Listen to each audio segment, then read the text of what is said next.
Anyway, there's a lot of these plans that change in a huge way. And by that, I mean offices, clinics, hospital systems, doctors, medical procedures, things like this go in and out of network all the time. Please, you don't want to learn this lesson the hard way, where all of a sudden your doctor's within network 1 year and then the next year comes around they're no longer in network. Wait, what? I can't see my doctor anymore? What do you mean? Yeah, they're not in network anymore. Or maybe the whole office is not even in network anymore. Or maybe the hospital system that you would prefer to go to in the event that something were to happen, hey, may not be in network anymore. Nasty situation. But again, this is happening all the time. In fact, recently I just had a separate video out where I was talking about 15 different healthcare systems that are literally just like discontinuing Medicare coverage. They're not accepting Medicare anymore. It's nuts. Okay, I had that video out the other day. Okay, but anyway, that's a really, really big one, and you gotta make sure that your doctor, your clinic, your hospital system, whatever it happens to be, is still within network. And I know that sounds like, wouldn't it be automatic that that'd be in network every single year? Not necessarily. They go in and out of network all the time, and that's a pretty nasty thing right there. It catches a lot of people off guard in a pretty big way. Now, here's another big one as well that just started as of this year as well, and this is also going to catch a ton of people off guard, which is the 6 states that are implementing the new AI prior authorizations. Have you heard about this? I talked about it last year as well. This is a really big one.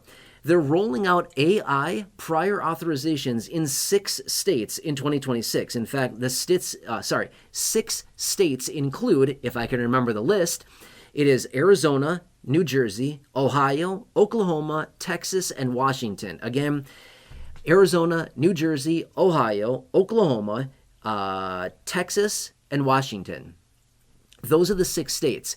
I think I said 6 states. Yeah, 6 states there. Anyway, those are the 6, okay? They're doing this AI prior authorization for 17 different conditions. Point being with that is you're literally going to have a computer telling you if you can or cannot be seen or have treatment if you have one of these 17 different conditions and you're in one of these 6 states.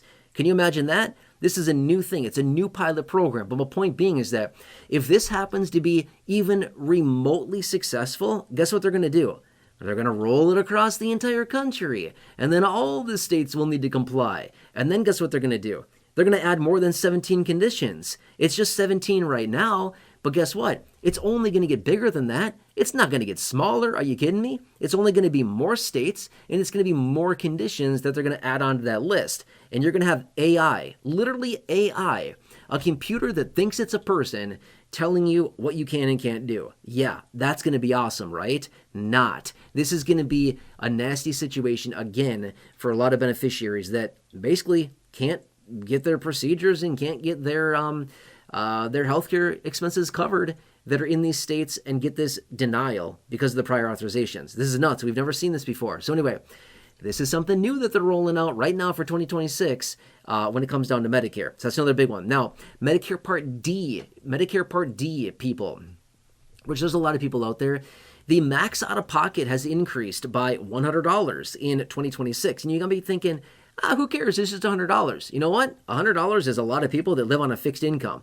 It was $2,000 in 2025. It's now $2,100 of max out of pocket for Medicare Part D individuals. Okay. And again, it's $100, but you know what? It's a 5% increase more out of pocket that somebody has to pay. $100 is $100. You know what I mean? So anyway, now, those are some of the big ones. Obviously, there's a whole lot more to it than that on this list of 11 major changes to Medicare in 2026. But those are some of the most popular ones that I wanted to point out that a lot of people are going to be impacted by in a lot of different ways out there. And again, there's nearly 70 million people on Medicare right now, 11,000 people a day becoming eligible for Medicare, 330,000 people a month, and about 4 million people a year that are becoming eligible for Medicare every single year. It's a lot of people out there, right? So by the end of this year, we're going to be well over 70 million people on Medicare. It's a lot. Anyway, I'm here for you in any way that I possibly can be. I wanted you to see that article, and I wanted to talk through some of the key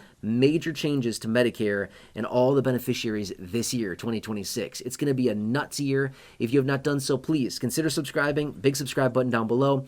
Otherwise, like I said, if you are on Medicare, which I would imagine that you are because you're watching this video, but if you're on Medicare, and again, at any point throughout the year, if you have questions on Medicare, if you need help finding the right Medicare coverages for your personal situation, if you need help enrolling in Medicare, if you're turning 65 and need to enroll in Medicare initially for the first time, if for some reason you have a special enrollment period and you need help getting a plan or whatever it happens to be, again, your best one-stop shop, your free resource is that phone number right there, Chapter Medicare. They've been absolutely amazing to those of you in this community. I mean, like, very amazing.